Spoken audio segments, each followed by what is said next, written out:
Chapter 11. Talk to yourself. Years ago, when I was a litigation lawyer, who had many of the material trappings of success yet little in the way of inner peace, I read a book called As a Man Thinketh by James Allen. The book discussed the enormous power of the human mind to shape our reality and attract great happiness and prosperity into our lives. The work also mentioned the profound influence of the words and language we use on a daily basis to create a more enlightened pathway of thought. Fascinated, I began to read more and more wisdom and self-help literature.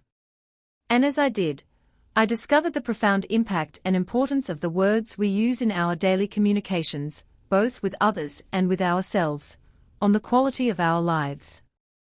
This knowledge also caused me to become aware of the personal dialogue that each of us has going on within us every minute of every hour of every day, and to vow to improve the content of what I was saying to myself. To achieve this, I began to apply a strategy developed by the ancient sages over 5,000 years ago. And, in many ways, it changed my life. The technique is a simple one and involves nothing more than selecting a phrase that you will train your mind to focus on at different times throughout the day until it begins to dominate your awareness and reshape the person you are. If it is inner peace and calm you seek, the phrase, known as a mantra, might be, "I am so grateful that I am a serene and tranquil person." If it is more confidence that you want, your mantra could be, "I am delighted that I am full of confidence and boundless courage." If it is material prosperity you are after, your saying might be, "I am so grateful that money and opportunity is flowing into my life." Repeat your mantras softly under your breath, as you walk to work, as you wait in line, or as you wash the dishes to fill otherwise unproductive times of your day with a powerful life improvement force. Try to say your personal phrase at least 200 times a day for at least 4 weeks.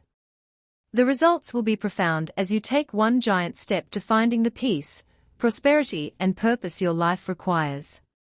As Hazrat Inayat Khan said, the words that enlighten the soul are more precious than jewels.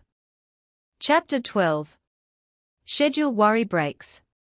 After I wrote The Monk Who Sold His Ferrari, I was flooded with letters from readers who saw their lives change from the lessons they discovered on becoming happier, more fulfilled and more peaceful in these stress-crazed times. Many of these letters came from people whose work lives had grown so busy that they spent most of their free time worrying about things that should have been left at the office. They had lost the ability to laugh, love and share joy with their families because challenges at work were consuming them. Too many people are spending the best years of their lives stuck in a state of constant worry. They worry about their jobs, the bills, the environment and their kids.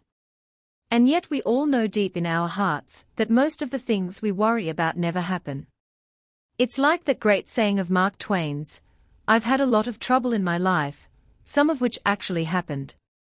My father, a particularly wise man, who has had a deep influence on my own life, once told me that the Sanskrit character for funeral pyre is strikingly similar to the Sanskrit character for worry. "I'm surprised," I replied. "You shouldn't be, son," he gently offered.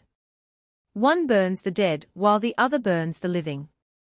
I know how dramatically the worry habit can reduce one's quality of life from personal experience. While in my late 20s, I was on the so-called fast track to success. I had received 2 law degrees from one of the country's most prestigious law schools, served as the law clerk for a chief justice, and was handling highly complex cases as a litigation lawyer. But I was often working too hard and worrying too much.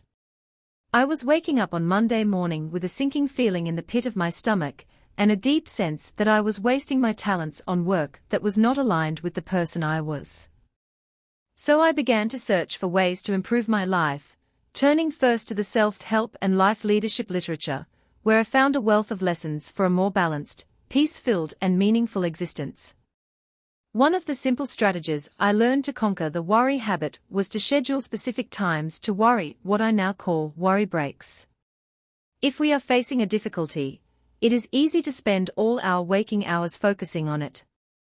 Instead, I recommend that you schedule fixed times to worry, say, 30 minutes every evening. During this worry session, you may wallow in your problems and brood over your difficulties. But after that period ends, you must train yourself to leave your troubles behind and do something more productive, such as going for a walk in natural surroundings, or reading an inspirational book, or having a heart-to-heart conversation with someone you love. If during other times of the day you feel the need to worry, jot down what you want to worry about in a notebook, which you can then bring to your next worry break. This simple, but powerful technique will help you gradually reduce the amount of time you spend worrying and eventually serve to eliminate this habit forever.